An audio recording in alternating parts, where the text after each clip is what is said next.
Bonjour à tous et à toutes, bienvenue dans Les Pieds dans la Lune, épisode 2. Le bissap façaudier coule à flot, les nounours guimauves sont sur table, les téléphones portables remisés, Iman, Sophie, Sonia et Amy sont en place. Notre invité, le président Richard Patry, attend son heure pour nous parler de cinéma et du Festival de Cannes. Nous sommes ici et maintenant, les pieds dans la Lune, mais la tête bien sur terre. Allez, c'est parti. Ezekiel 25:17. The path of the righteous man is beset on all sides by the iniquities of the selfish and the tyranny of evil men. Blessed is he who in the name of charity and goodwill shepherds the weak through the valley of darkness, for he is truly his brother's keeper and the finder of lost children. Ézéchiel, chapitre 25, verset 17. Le chemin de l'homme juste est semé d'iniquité par les égoïstes et la tyrannie des méchants. Vous avez reconnu la voix de Samuel L. Jackson dans Pulp Fiction, citant un vers supposé de la Bible, avant d'abattre un homme à bout portant de plusieurs balles dans la scène de l'appartement. Ce verset tel quel n'existe pas dans la Bible. Tarantino s'est inspiré d'une version dans le film japonais Karate Kiba en 1973. Pourquoi on vous en parle ? Parce qu'aujourd'hui, on va évoquer la puissance du cinéma. Il y a 10 jours, le secrétaire à la défense du gouvernement Trump a repris mot pour mot cette réplique supposée biblique de Pulp Fiction en prononçant une prière, l'air grave, lors d'une messe au Pentagone. Est-ce que le 7e art peut servir l'art de la guerre ? En tout cas, la puissance du cinéma peut répondre à des questions plus positives. Et c'est le cas avec le film français C'est quoi l'amour ? Tourné en grande partie à Rouen. Nous étions à l'avant-première. C'est Iman qui nous raconte. Le 4 avril dernier, nous sommes partis découvrir le film C'est quoi l'amour ? Réalisé par Fabien Gorjard et produit par Marie Dubas. Un film que la team a beaucoup aimé. C'était touchant, drôle, poignant et surtout, on y voyait Rouen comme on voit peu notre ville dans les longs métrages. Et justement, on est parti à la rencontre de Fabien Gorjard pour qu'il réponde à quelques-unes de nos questions. C'est donc votre 50e avant-première aujourd'hui ce soir à Rouen. Comment vous vous sentez ? Est-ce que vous êtes un peu fatigué ?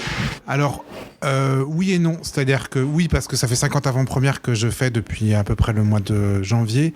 Mais non, parce que celle de Rouen a une particularité pour moi, c'est la ville où on a tourné le film, c'est la ville où je suis né.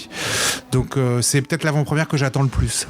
Vous avez l'habitude de faire des films autour du thème de la famille. On pense notamment à celui que vous avez sorti en 2021. Là, cette fois-ci, c'est plus autour d'un couple, mais il y a toujours cet aspect de famille. Pourquoi c'était important pour vous de remettre la lumière sur ce sujet-là ? Parce que j'ai l'impression que j'avais pas encore fait complètement le tour de la question. Et là, en fait, le film triche un peu. Parce que c'est pas justement, on fait croire que ça commence par un couple et ça montre que quand il y a un couple qui naît, c'est toute une famille derrière qui existe aussi. Voilà. Et donc là, le film fait croire qu'on est dans une sorte de comédie de remariage. Et puis finalement, ça va s'étendre à tous les personnages qui sont concernés par cette histoire, de cet amour qui a eu lieu il y a 20 ans, quoi. Si vous deviez définir le film qu'on va voir ce soir en 3 mots, ce serait lesquels ? Miroir, parce que je pense que le film, ça je l'entends puisque c'est ma 50e avant-première, donc je commence à avoir des retours, marche comme un espèce de jeu de miroir pour les gens. C'est pour ça qu'on a marqué sur l'affiche maintenant, cette famille, c'est la vôtre. Évidemment, amour, c'en est un deuxième, mais c'est plusieurs versions de l'amour. Et chaque personnage est un peu une réponse à la question. Et le troisième, je vais mettre personnel, parce qu'au fond, ce film-là, c'est peut-être mon film le plus... Alors que celui d'avant parlait d'une histoire très personnelle, qui m'était arrivée même quand j'étais enfant. Celui-là, mais personnel par rapport à la tonalité du film, par rapport à ce que le film raconte de manière plus globale. Je trouve que c'est mon film le plus personnel. Rouen, c'est donc votre ville de naissance, vous l'avez dit, vous êtes rouennais. Et dans ce film, on retrouve plusieurs endroits emblématiques, je pense notamment au Palais de Justice. Comment est venue la sélection des lieux ? Là, c'était la joie quand on a eu l'aide de la région Normandie, que du coup, il fallait trouver dans quelle ville on allait tourner. J'ai pensé tout de suite à Rouen, parce qu'en fait, Rouen, je suis né, mais je ne suis que né à Rouen. Mes parents sont partis quand j'avais 1 an, et donc j'ai redécouvert cette ville qui est sur ma carte d'identité depuis ma naissance pour le film. Et puis donc après, on fait des repérages, et là, chaque chose que j'avais besoin pour le film, je le trouvais encore mieux que ce que j'avais imaginé.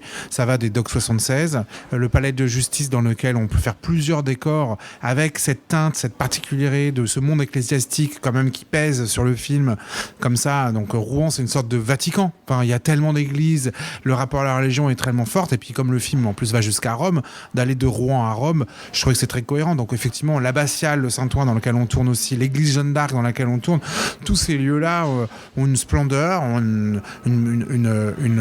le pont, je sais plus comment il s'appelle, le pont qui est en face des Dex 76, le pont Flaubert, était parfait. Moi, j'avais l'impression de filmer le pont de San Francisco quand j'avais la voiture qui, voilà, et tout ça, ça m'inspirait beaucoup, et je suis très heureux d'avoir pu tourner ici. On s'est aussi fait la réflexion que beaucoup se font. C'est quoi la réelle différence entre un réalisateur et un producteur ?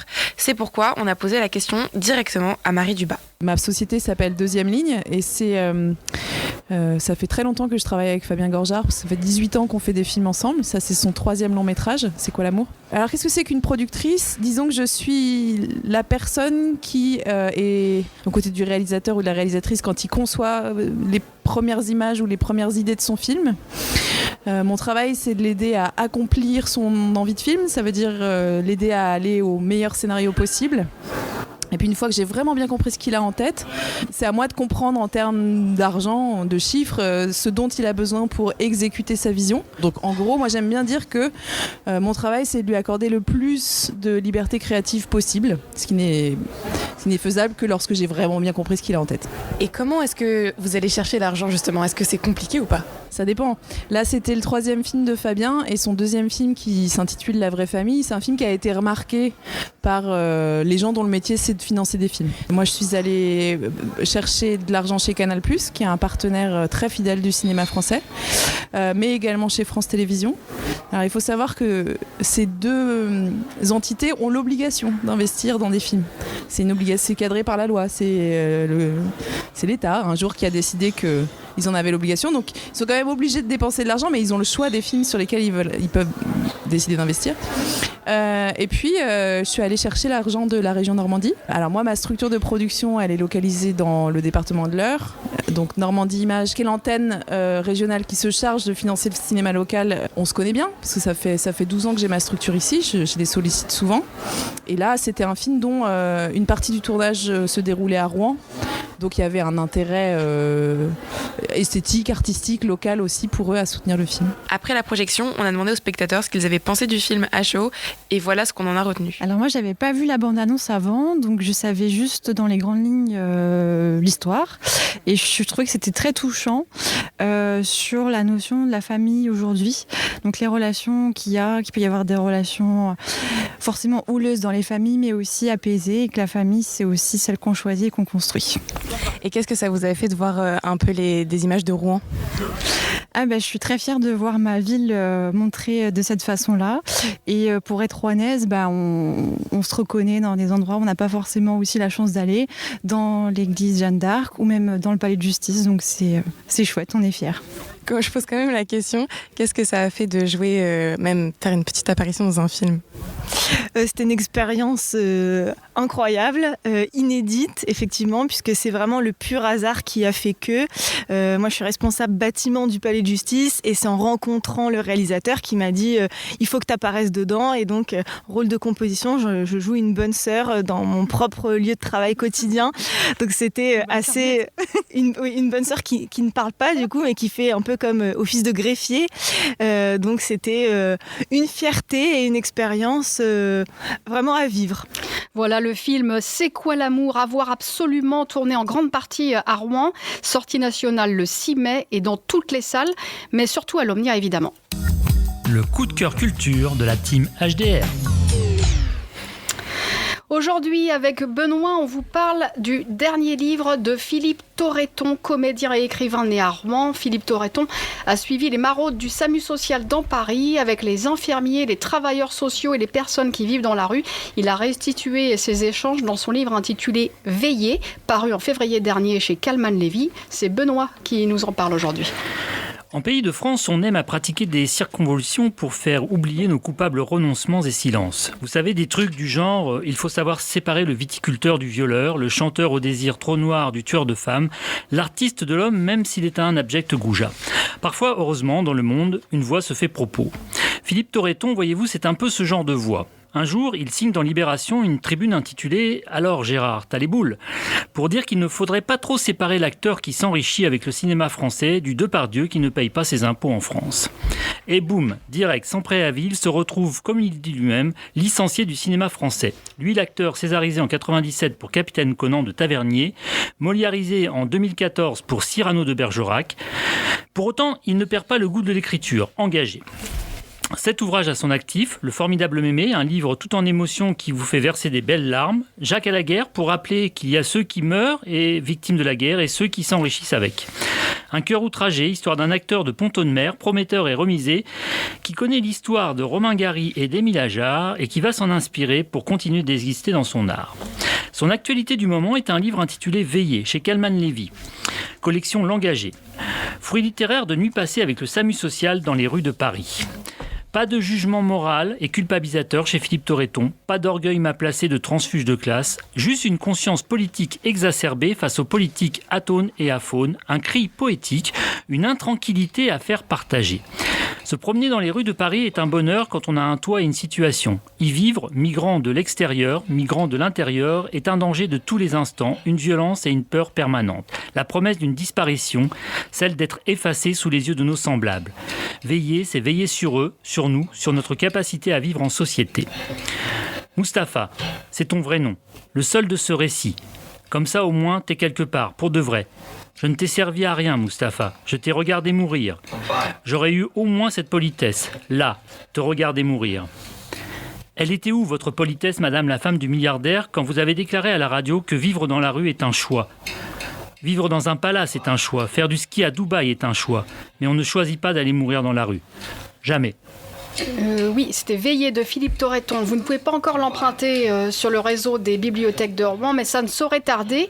Les autres ouvrages de Philippe Torreton sont dispo dans vos bibliothèques préférées. À Rouen, par exemple, son livre hommage très touchant à sa grand-mère maternelle, Mémé, qu'on vous recommande.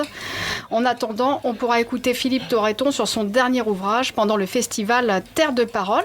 Sophie Quetteville animera la rencontre avec le comédien et écrivain normand dimanche 24 mai à 11h du matin dans les jardins de l'abbaye Saint-Georges de Beaucherville, 5 € l'entrée. D'ailleurs, au sujet du festival littéraire Terre de Parole qui organise plusieurs rencontres et manifs partout en Seine-Maritime, Iman a interrogé Morgane Stamfer sur les moments à ne pas manquer à Rouen.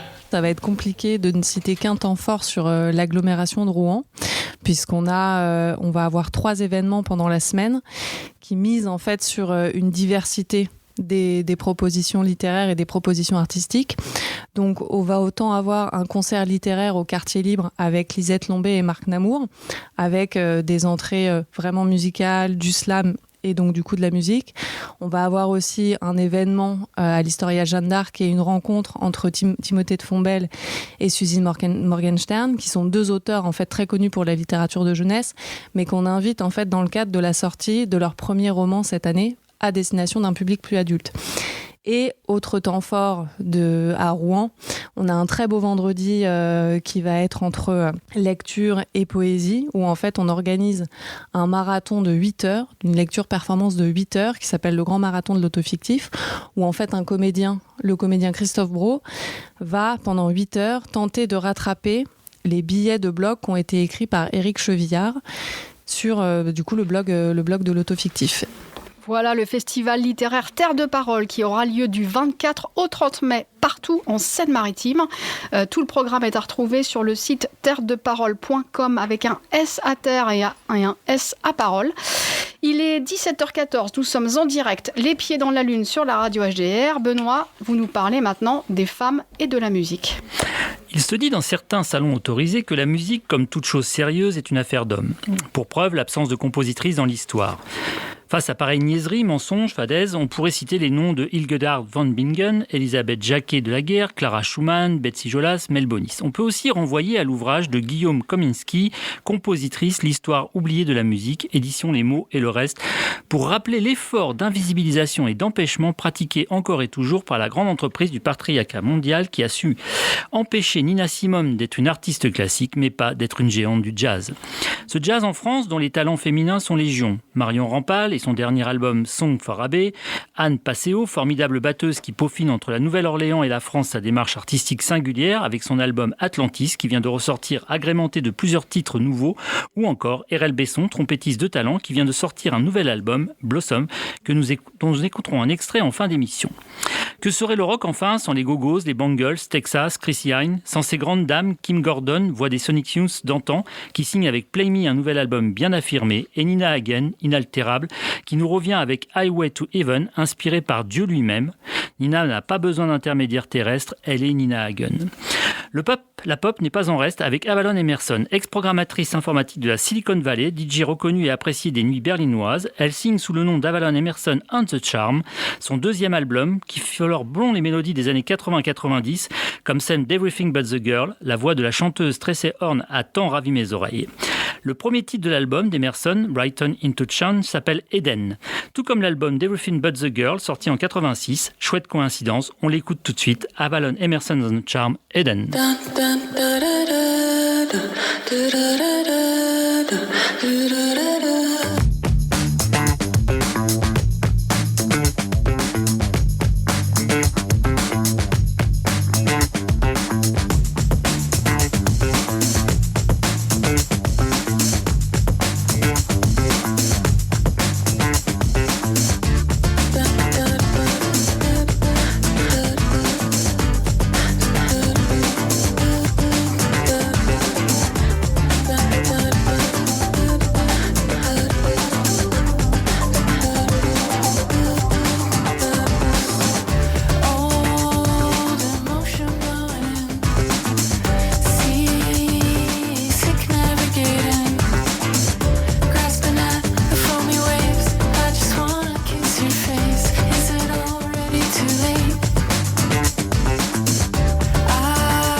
Aujourd'hui, nous accueillons un invité exceptionnel, Richard Patry, et nous sommes toujours en direct, les pieds dans la lune sur la radio HDR. Richard Patry, c'est après le jingle.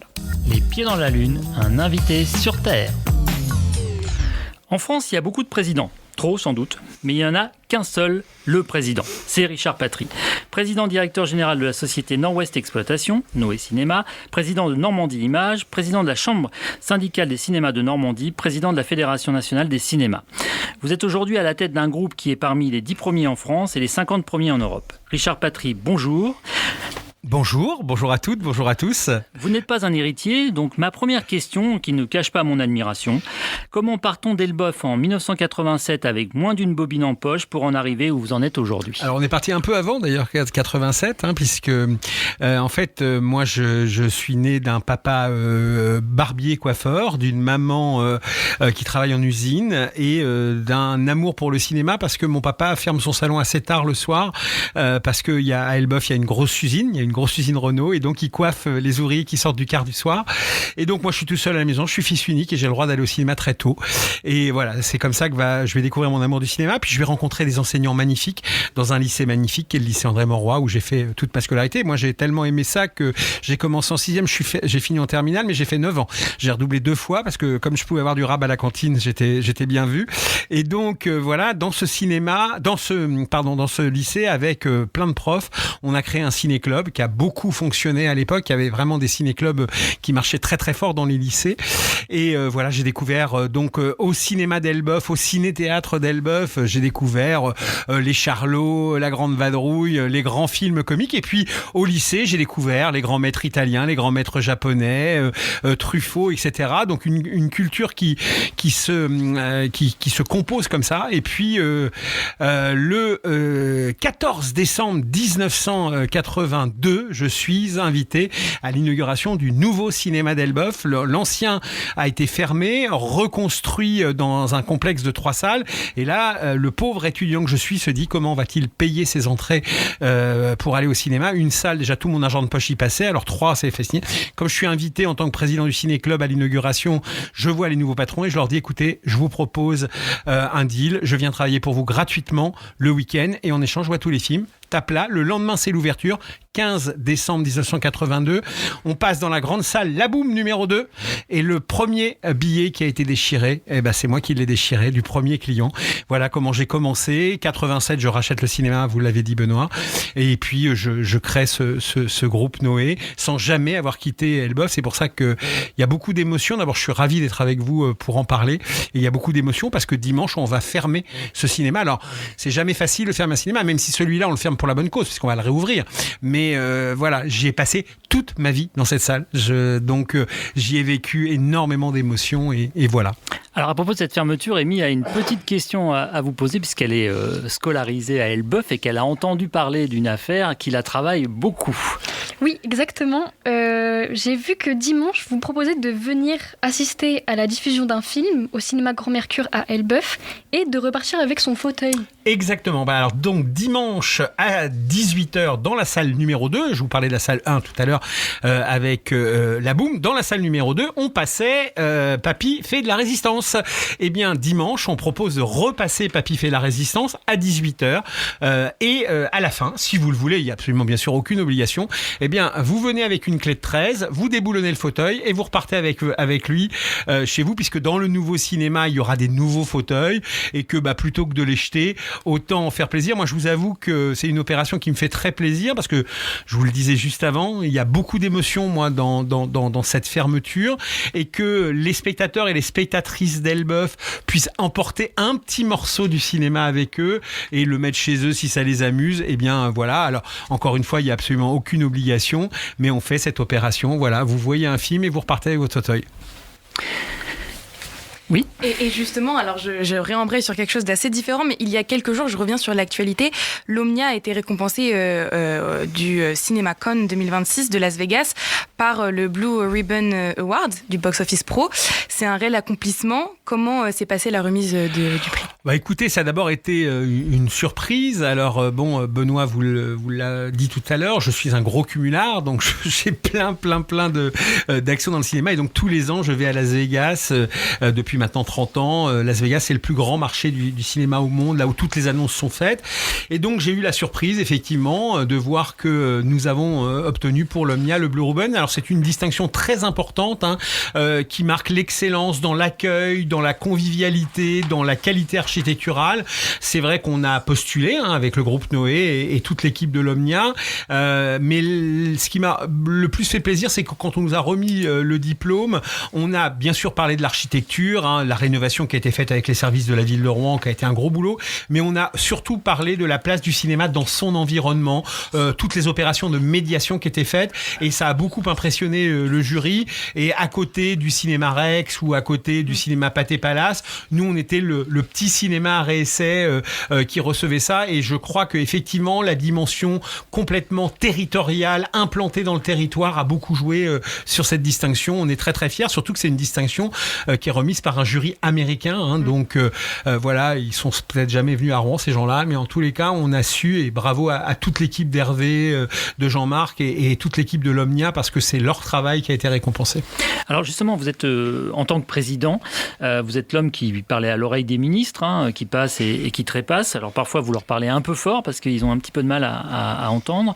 Pourquoi le cinéma est-il attaqué en permanence, son système de financement, son architecture, c'est de manière un peu récurrente? Pourquoi il y a toujours un petit peu ce fond d'attaque sur le cinéma? Le cinéma, c'est à la fois le strass et les paillettes, c'est à la fois une industrie, et puis je le disais à l'instant, c'est un lieu au cœur de la cité, un lieu de médiation culturelle, un lieu social. Le cinéma, ça reste le lieu du premier baiser. C'est toujours drôle de dire ça, mais c'est une réalité. C'est le premier lieu où vos parents vous laissent aller tout seul parce que c'est proche de chez vous, on y va à pied, on connaît les gens qui l'exploitent, et donc c'est un lieu d'émancipation sociale. C'est là où on va créer sa communauté, où on va aller avec ses copains, où on va avoir ses premières relations de partage, de discussion sur un film.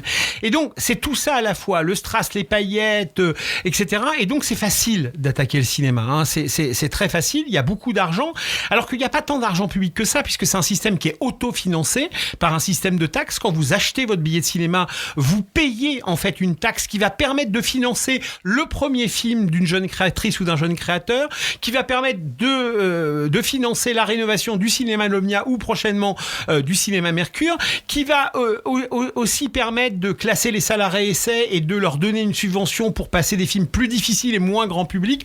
Alors c'est facile, hein, d'attaquer ça, hein. Il y a beaucoup d'argent, hein. Le budget du CNC, c'est plusieurs centaines de millions d'euros, enfin pas tout à fait, mais enfin c'est 150 millions d'euros sur la partie, c'est 800 millions d'euros au global, mais sur la partie des salles c'est 150 millions.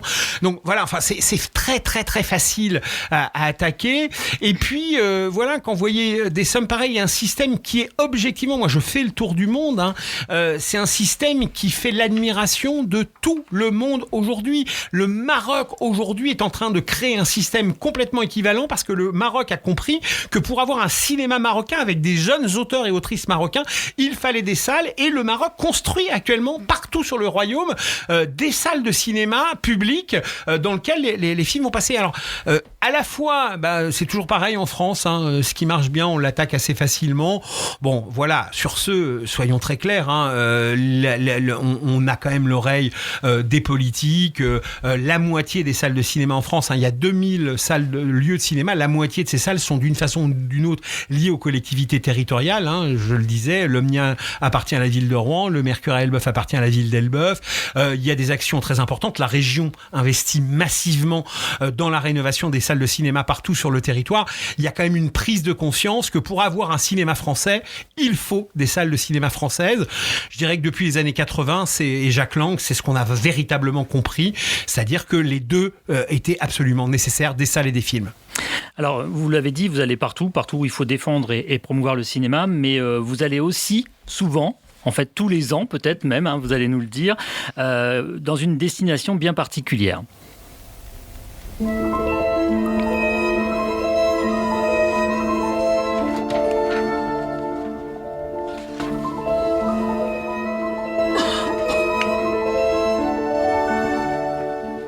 Alors, vous avez reconnu évidemment la musique de Camille Saint-Saëns, hein, l'Aquarium, qui sert, vous allez nous dire un peu à quoi d'ailleurs. C'est les marches. Alors, il se dit que c'est bientôt votre anniversaire. Et que votre anniversaire, en fait, ça fait un certain nombre d'années, peut-être vous nous direz combien, que vous le fêtez au Festival de Cannes.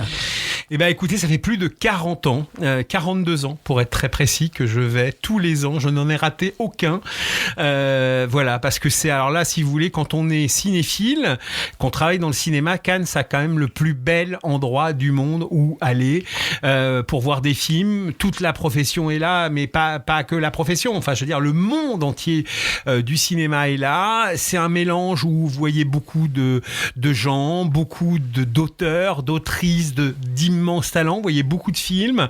Voilà, il y a beaucoup de journalistes. Hein. Je crois que Radio HDR va régulièrement à Cannes et c'est tant mieux. Il y a beaucoup de jeunes. Le cœur battant du cinéma mondial est à Cannes. Et moi, j'ai la chance, alors dans mes fonctions de cumulard, j'ai la chance d'être dans le conseil d'administration du Festival de Cannes, puisque le Festival de Cannes est organisé par une association d'utilité publique, une association qui est composée donc d'administrateurs qui sont des représentants des grands métiers du cinéma, l'exploitation, la distribution, la production, les acteurs et actrices, etc. Et donc, c'est ce conseil d'administration qui dirige le festival. Et moi, j'ai la chance d'y aller dans ce cadre-là et d'accueillir, d'aider à accueillir les exploitants du monde entier, parce que bien sûr, il y a beaucoup d'exploitants français qui viennent. Hein. Il y a 2000 exploitants qui viennent au Festival de Cannes chaque année. Et sur ces 2000 exploitants, il y a à peu près 1200 exploitants français, mais 800 exploitants étrangers qui viennent de partout dans le monde, plus de 45 nationalités qui viennent. Et moi, mon rôle, c'est de les accueillir le mieux possible à Cannes et de leur faire essayer de voir un maximum de films. Alors, d'accueillir les exploitants du cinéma mondial, j'entends bien, mais alors, il me semble aussi que vous avez peut-être un rôle un peu plus déterminant à Cannes. Il paraîtrait que vous êtes un peu enfermé dans un lieu tenu secret avec vos équipes. Est-ce que vous pouvez nous en dire plus ? Qu'est-ce que vous faites en fait dans ce lieu secret ? J'ai l'habitude de dire que je suis l'homme le plus aimé, le plus détesté du festival, puisque effectivement à Cannes, le Graal absolu, c'est d'avoir un billet pour la grande salle avec ces fameuses marches et ce fameux générique que l'on entend en ouverture. Le problème de la grande salle du Festival de Cannes, c'est qu'elle n'a que 2200 places et qu'il y a environ 45 000 accrédités à Cannes. Donc, alors là, pour le coup, on vient dans une économie de marché, sauf que les places sont totalement gratuites, hein, mais c'est la loi de l'offre et la demande. Alors, on a des procédures qui sont très encadrées. Il n'y a pas de favoritisme, etc. Mais néanmoins, il y a quand même 2200 personnes qui ont des billets et le reste des gens qui n'en ont pas. Et donc, effectivement, on est très sollicité toujours pour essayer de donner un billet. On essaye d'être le plus juste possible, que tout le monde puisse rentrer dans la grande salle. Il y a quand même 6 séances par jour, donc ça fait quand même une capacité. Mais c'est vrai que voilà, tout le monde veut voir le film dans la grande salle à la séance de 19h avec les artistes. C'est complètement compréhensible. C'est aussi ça la magie du cinéma.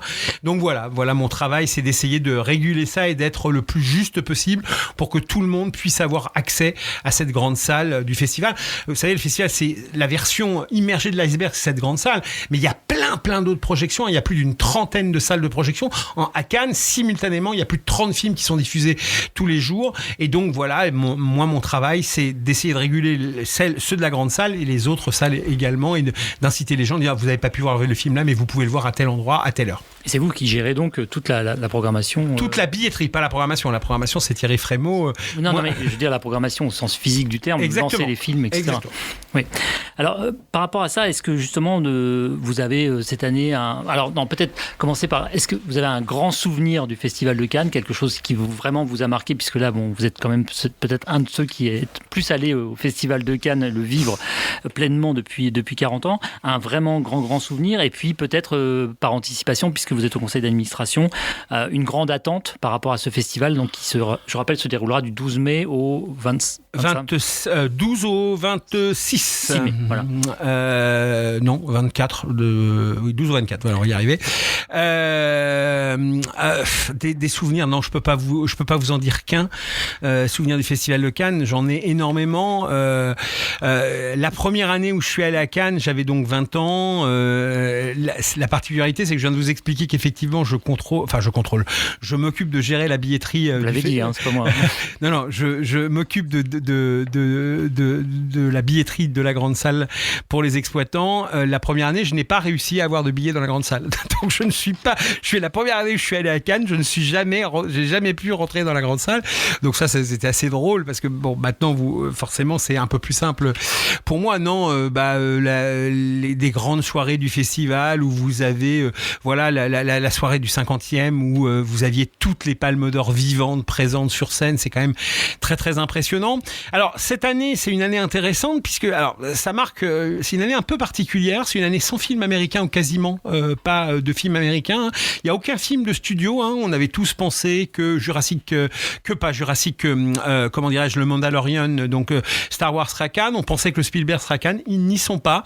Ça dit quelque chose quand même sur la volonté de Thierry Frémaux de s'ouvrir à l'international sur d'autres pays que l'Amérique. Il n'y a pas de studio de grands studios hollywoodiens, aucune présence des studios hollywoodiens à Cannes cette année. Il a dû se passer quelque chose. Pour être franc, je ne suis pas dans les confidences. En tous les cas, on le note. C'est une excellente année pour le cinéma français, avec des gros projets de cinéma français. Et c'est une année très asiatique, avec beaucoup de films japonais, de films asiatiques, donc coréens, etc. Donc avec un président coréen, sud-coréen. Et puis c'est une année de transition, 79e édition. Le festival adore les anniversaires. Donc je crois qu'il y a une forme de retenue quelque part pour essayer de préparer la 80e édition l'année prochaine. Voilà en gros ce que je dirais. La Normandie sera présente au Festival de Cannes avec De Gaulle. Premier épisode, le film a été partiellement tourné et soutenu par la région Normandie. On a, Arthur Harry qui va présenter en compétition de film. Il habite Fécamp, Arthur Harry. Donc voilà. Et puis il y a plein de grands maîtres du cinéma qui reviennent pour essayer d'avoir une nouvelle Palme d'Or. Almodovar, moi c'est celui que j'attends le plus, bien sûr, parce que j'adore Almodovar, mais il y en a plein d'autres. Donc voilà, de toute façon, je vais vous dire quelque chose. À chaque fois que je termine le Festival de Cannes, je me dis c'est mon plus beau Festival de Cannes. Jamais on pourra faire mieux. Et l'année suivante, depuis 30 ans, à chaque fois on fait mieux. 40 ans, je vous disais. Puis 40 ans, à chaque fois on fait mieux. Et à chaque fois, c'est un bonheur. Voilà. Encore une fois, c'est le lieu magique pour être quand on aime le cinéma. Donc c'est vraiment le plus grand festival du monde, selon vous? Incontestablement. Non, mais c'est pas selon moi, selon le monde entier. D'accord. Selon le monde entier. Bon, d'accord. Même les Américains le disent. Et d'ailleurs, sont frustrés de ne pas venir cette année. Et est-ce que ça a une vraie importance? On a eu l'année dernière une année un peu horribilis, c'est-à-dire sur la fréquentation. Alors, moi, j'ai quand même un petit truc. L'année dernière, je vous ai rencontré dans votre cinéma à Elbeuf. L'année dernière, vraiment, mois pour mois. Et vous m'aviez dit à ce moment-là, enfin, pas à moi spécialement, mais vous avez dit à ce moment-là que Marsupilami, qui sortait donc un an après, ferait 6 millions d'entrées. Et que donc, il ne fallait pas s'inquiéter sur la fréquentation. Certes, c'était une année horribilis, mais ça allait reprendre et que ce film, Marsupilami, ferait 6 millions d'entrées. Or, il vient de franchir cette semaine les 6 millions d'entrées. Donc, à un moment, je me suis dit, bon, là, Richard Patry, en plus, il a des médiums, il a un côté comme ça divinatoire. Ou est-ce que c'est important, comment en fait, ou est-ce que plutôt vous avez une connaissance de ce qui fait un bon film, de ce qui fait un bon cinéma et de ce qui fait une bonne fréquentation? Et est-ce que Cannes, par exemple, est un moteur pour la fréquentation sur l'année qui va venir? Alors, vous avez totalement raison sur les films, disons plutôt arrêt-essai. Cannes est un lieu de passage obligé. Cannes est un booster de carrière sans aucun doute de ce point de vue-là. Sur le Marsupilami, j'avais un peu triché puisque une des particularités d'Elbeuf, c'est que depuis très longtemps, parce que je lis on va dire avec les artistes un lien de confiance, beaucoup de films et en particulier de films populaires sont testés à Elbeuf. Et donc le Marsupilami, moi je l'avais vu avant de vous rencontrer puisqu'il a été testé au mois de juin l'année dernière à Elbeuf, à la sortie du tournage. L'équipe de Philippe Lachaud est venue à Elbeuf pour présenter le Marsupilami. Il n'était même pas terminé d'ailleurs. Les maquettes, le Marsupilami lui-même n'était pas vivant. Il y avait soit des marionnettes, soit on disait il va être là, etc. Et il y a eu une discussion avec le public et à la première seconde, moi quand j'ai donc assisté à la projection avec tout le monde, puisque j'avais pas vu le film avant, encore une fois, il sortait de montage. Et à la première seconde, quand j'ai vu la salle d'Elbeuf réagir, je me suis dit ça va être un gros hit. Alors les 6 millions, c'est un peu de bol. J'aurais pu vous dire 7 ou 5. J'ai dit 6. Voilà. En tous les cas, à 6 millions, c'est un gros succès. Voilà. Et donc, on l'avait senti et Philippe Lachaud l'avait senti puisque globalement, peu de gens le savent, mais après cette projection d'Elbeuf, en fait, le film a été un tout petit peu remonté. Une ou deux scènes ont été supprimées parce que justement, le public ne comprenait pas. Donc voilà. Oui, bien. Alors, et donc pour le Festival de Cannes, bien évidemment, que ce soit la Palme d'Or, jamais une Palme d'Or fait toujours beaucoup d'entrées en France grâce au Festival de Cannes. Alors, par rapport aux entrées aussi, parce que c'est quand même évidemment quelque chose de très prégnant. On l'a dit, pourquoi le cinéma en France fonctionne bien. Moi, je pense qu'il y a aussi beaucoup parce que même si les exploitants de cinéma sont des impénitents râleurs, c'est quand même des gens qui investissent, qui travaillent beaucoup. Je rappelle que les cinémas, c'est la seule chose avec le magasin Louis Vuitton de Deauville qui est ouvert 7 jours sur 7 toute l'année, 12 mois de l'année. Donc, c'est quand même quelque chose de très particulier. Il y a une attaque qui revient tout le temps et qui, je pense, pense, doit vous agacer, c'est la question du prix du cinéma. Et notamment, est-ce que c'est le cinéma, finalement, c'est pas si cher que ça, et notamment les cinémas Omnia, les cinémas Noé, lapsus, sur tout le département, etc., affichent des prix qui sont très concurrentiels. Voilà. Alors oui, on peut afficher des prix concurrentiels parce que dans l'absolu, je le disais tout à l'heure, on est en délégation de service public, donc on a des obligations par rapport à cette obligation de service public. Alors le cinéma est trop cher, la culture est-elle trop chère? C'est une vraie question. C'est-à-dire, si vous avez une heure, on débat là-dessus sur le prix de la culture, mais la culture c'est toujours trop cher parce que on a l'impression que la culture ça peut être gratuit, mais non, la culture ça peut jamais être gratuit. Le cinéma en France, c'est 7,20 € le prix moyen d'une place de cinéma. Sincèrement, il y a quand même assez peu de choses dans le domaine culturel qui sont aussi peu chères. On a la chance d'avoir des collectivités territoriales qui nous permettent de maintenir ces prix-là. Voilà, une place pour Céline Dion, je ne sais pas si vous avez été tiré au sort, Benoît, mais une place pour Céline Dion, ça va coûter un peu plus cher que 7,20 €. Donc voilà, bien sûr, il faut consommer, je prends ce mot que je n'aime pas du tout, le cinéma comme les autres biens, c'est-à-dire qu'il faut regarder, prendre des cartes d'abonnement, il faut regarder. Si vous arrivez effectivement au cinéma un samedi soir à 20h pour voir le film que tout le monde va voir, oui, vous allez payer un peu cher, un peu plus cher que ça, un peu plus cher que 7 €, plutôt autour de 9, 10 et 15 dans certains grands cinémas. Par contre, même dans ces grands cinémas, et je les défends parce que je veux pas défendre que le groupe Noé, même dans ces grands cinémas, vous avez des offres qui vous permettent d'aller au cinéma pour des coûts autour de 5, 6, 7 €. Voilà, 2 heures d'excellence, on en parlait, on fait d'énormes investissements, il faut les rentabiliser derrière. Voilà, vous en prenez pour 2 heures. Encore une fois, à la Foire Saint-Romain en septembre, un tour de manège, ça coûte ce prix-là. Donc, et vous en avez que pour 2 minutes et vous avez peur et ça sert à rien. Bon, bref, donc venez plutôt au cinéma. Un grand merci Richard Patry, en tout cas pour être venu ici. Je sais que vous allez partout dans le monde, encore une fois, défendre le cinéma, faire la promotion du cinéma. Vous êtes venu par HDR en direct ici, 99.1 et vraiment pour nous c'est un grand plaisir. Non, mais c'était un vrai plaisir pour moi aussi. Bon, je suis ravi d'avoir découvert cette radio. Alors l'année prochaine, si j'ai bien compté, c'est les 40 ans de Noé Cinéma. Peut-être qu'on peut prendre... On peut prendre rendez-vous. On peut prendre rendez-vous, voilà. En tout cas, merci à vous et bonne continuation, bon festival de Cannes. Voilà, et maintenant on va passer au... Le coup de cœur culture de la team HDR.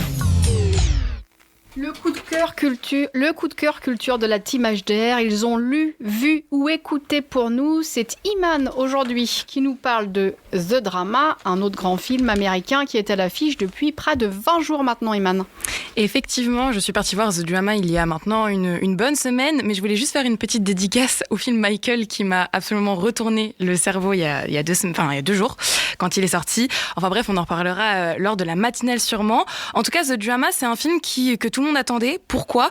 D'abord pour son duo d'affiches, Zendaya, l'icône d'Euphoria, ou pour la génération Z comme moi, Shake It Up, et Robert Pattinson, connu pour Batman ou Twilight ou même Harry Potter. Sur le papier, c'est le casting parfait pour une romance qui ne manque pas d'humour. Le pitch est assez simple mais efficace. À quelques jours de leur mariage, un jeune couple décide de se dire toute la vérité. Ils s'avouent chacun le pire acte de leur vie. Est-ce que c'est une bonne idée ? Je ne sais pas.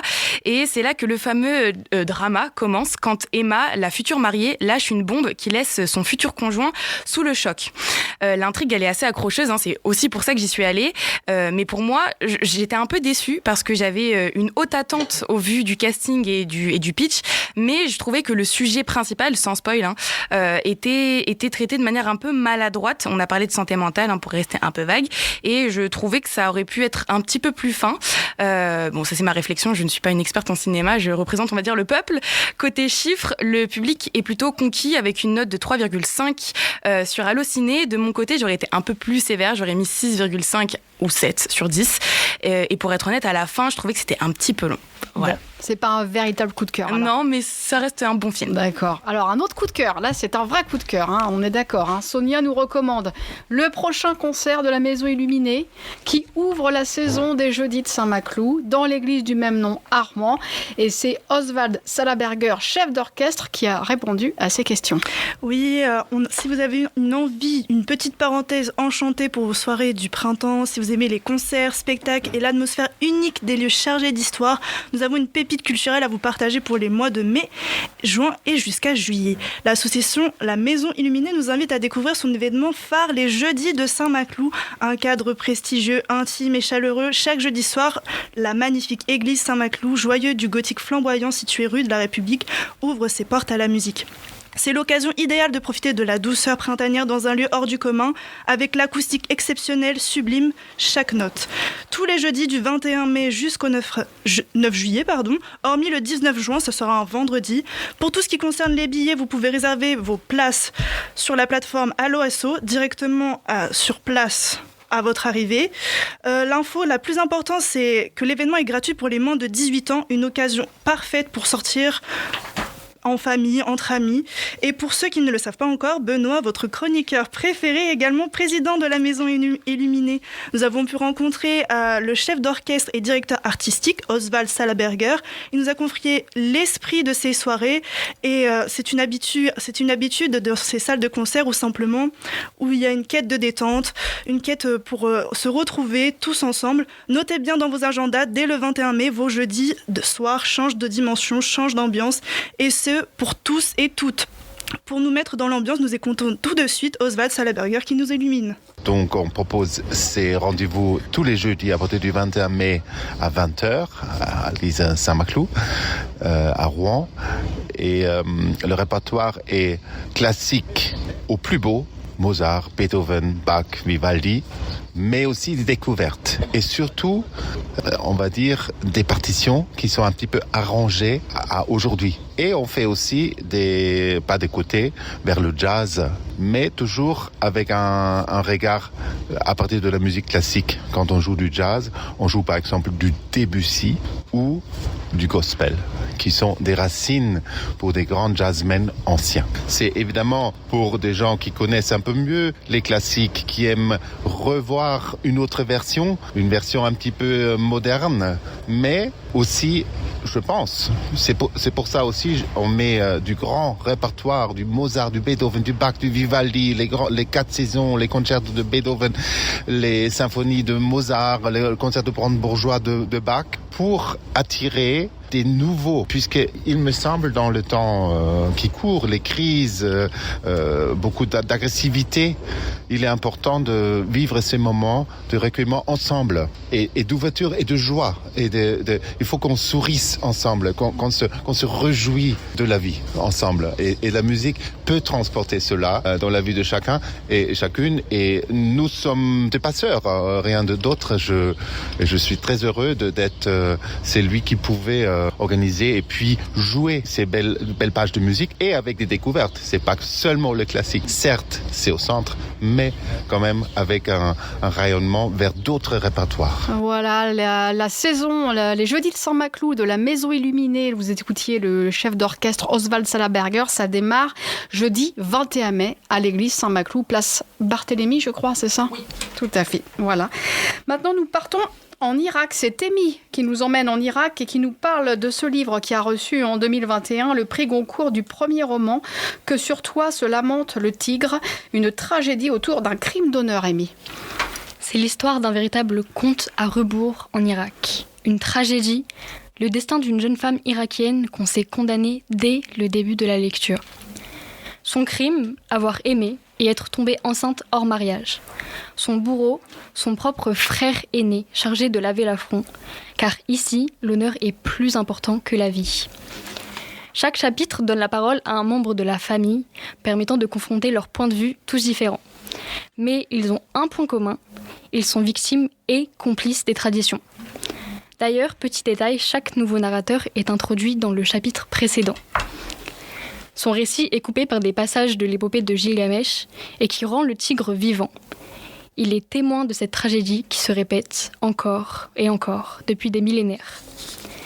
Il est un peu difficile à suivre car il y a beaucoup de retours en arrière, de flashbacks. Mais plus on avance, plus tout devient clair. Et il y a un détail que j'ai trouvé très intéressant.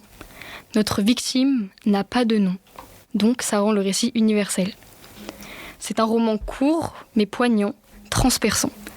Il reçoit le prix Goncourt du premier roman 2021 et on comprend pourquoi. C'est un premier roman magistral. Oui, que sur toi se lamente le tigre d'Emilienne Malfato. On a vérifié, l'ouvrage est disponible dans vos bibliothèques préférées du réseau à Rouen.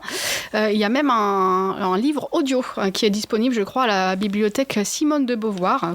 Allez l'emprunter, franchement, c'est un très très beau récit, c'est très court, c'est un film, c'est un livre coup de poing.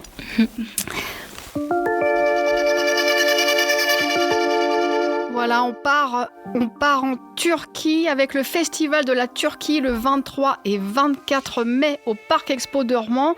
C'est Sonia et Iman qui nous recommandent ce voyage. On écoute l'organisateur au micro des filles, Özkan Çilingir. L'association, elle existe depuis une trentaine d'années. Moi, j'ai repris il y a à peu près 10 ans avec des gens de mon âge, de ma génération, pour pouvoir donner une nouvelle aventure, justement, une nouvelle image par rapport à la communauté turque. Et c'est vrai qu'on avait l'habitude de faire des organisations dans l'association, des journées kermesse, ludiques pour les enfants, aussi des ventes de choses, de repas culinaires. Et à un moment donné, les dames, comme à chaque fois, qui sont à l'innovation, sont venues nous voir en nous disant écoutez, on a besoin de plus de place, on manque un peu de place et nous on aimerait bien aussi un petit peu s'ouvrir à l'extérieur. Donc comment on peut faire pour que ce projet grandisse un peu, parce qu'on est un petit peu à l'étroit. Et vous savez, la communauté turque, elle a été longtemps un petit peu catégorisée en étant communautaire, un petit peu renfermée sur elle-même. Malheureusement, c'est l'image que nous avons de l'extérieur. En réalité, quand on est nous à l'intérieur en tant que franco-turc, on n'a pas cette perception. Et c'est une image qui est réelle, qui est justifiée par les gens qui nous regardent de l'extérieur. Et je l'accepte et je la comprends totalement. Sauf que quand vous êtes à l'intérieur, vous voulez un petit peu brider ou casser cette image-là. Et donc la première chose que nous avons fait il y a 9 ans, c'est on a demandé une salle communale à la ville de Cantleux et on a commencé à faire un premier événement. Et aujourd'hui, nous allons réaliser pour la 4e fois cet événement au Parc Expo. C'est la 9e édition. Donc quand on avait commencé, on n'avait pas imaginé non plus que ça allait prendre autant d'envergure. Et pour parler un peu de chiffres, c'est sur 2 jours et on brasse à peu près à minima entre 10 et 12 000 personnes sur les 2 jours. Si vous deviez définir l'ambiance de cette édition en 3 mots, ce serait lesquels ? Festif, déjà, tout âge, et ça c'est important pour nous, et qui favorise le vivre ensemble. Je pense que ce seraient les 3 mots, comme ça, brut de décoffrage. C'est un événement qui est connu pour rassembler énormément d'artistes, d'ateliers différents. Quels sont justement les artistes ou les expositions un peu phares de cette année ? Si vous voulez, pendant 2 jours, nous avons 2 aspects. Il y a toute la partie culinaire qui est développée. Nous aimons, la communauté turque aime bien et est un peu fière de ce qu'elle propose en termes de culinaire.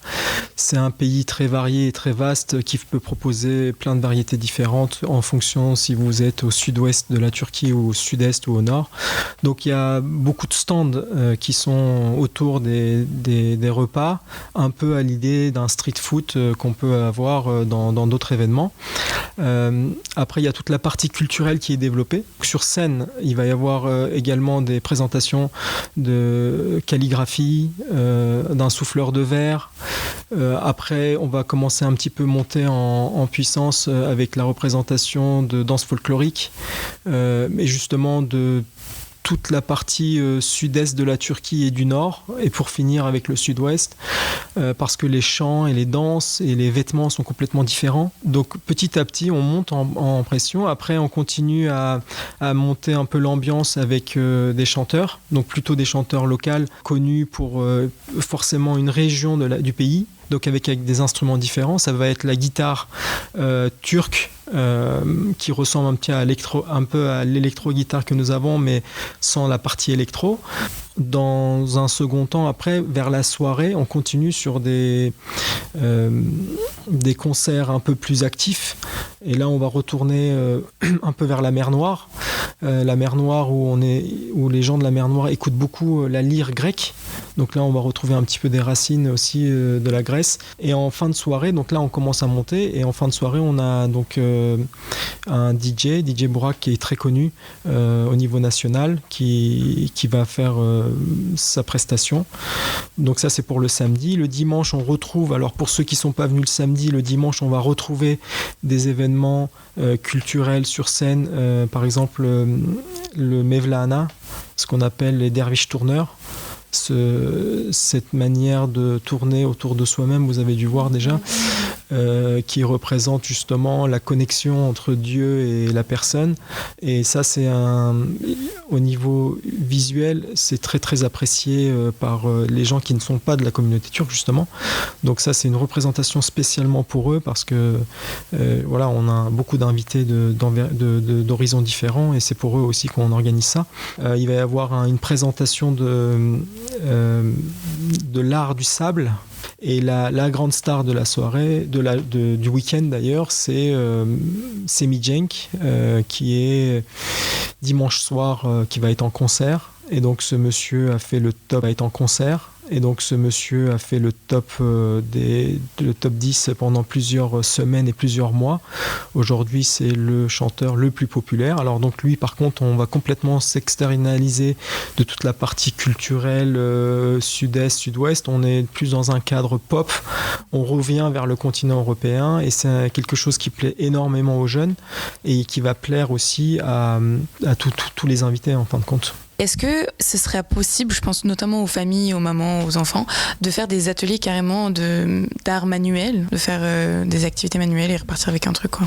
Oui, bien sûr. Alors justement, dans ce genre d'événement, ce qui manquait un peu, après le chant, la musique, les danses et la partie culinaire, c'est de trouver justement des gens qui sont vraiment bons sur la partie culturelle. On a la chance de travailler avec plusieurs standistes qui viennent de Turquie. Donc sur le papier marbré, donc ce qu'on appelle Ebru en turc, les enfants peuvent pratiquer donc cette activité et repartir avec leur présentation, ce qu'ils ont fait. Ensuite, il y a un monsieur qui fait de la poterie à l'ancienne. Donc il va pouvoir faire de la poterie, il arrive avec son outillage, il va faire lui-même, et puis il fait participer aussi les enfants ou les adultes, et ils peuvent repartir avec leur propre création.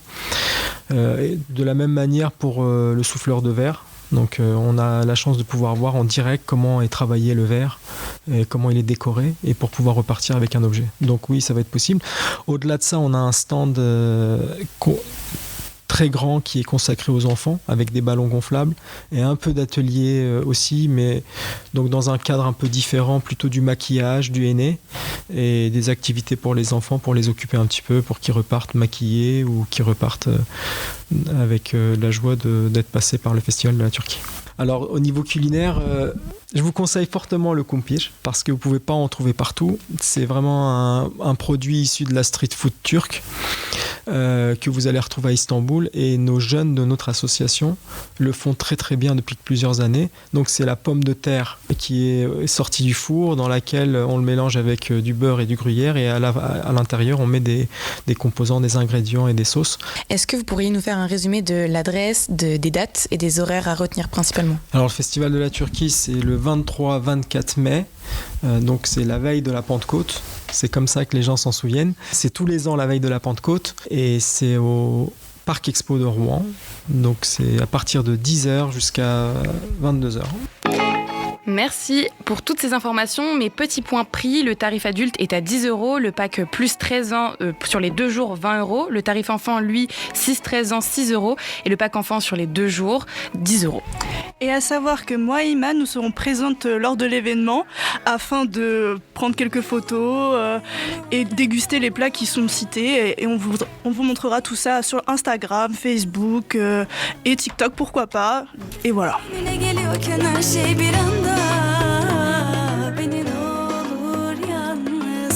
Voilà donc un mois de mai bien prometteur. Donc on vous avait promis de terminer sur un morceau de jazz. Bon, le jazz, vous savez que le grand maître du jazz, c'est Michel Jules, qui fait son émission Les Années de Jazz le mercredi à 19h et le samedi, rediffusé le samedi à 18h. Mais nous, on aime bien quand même le jazz. Alors on se quitte sur un morceau d'Erel Besson de son nouvel album Blossom, qui s'appelle Le Jour J à l'heure H. Évidemment, on se retrouve le vendredi 29 mai.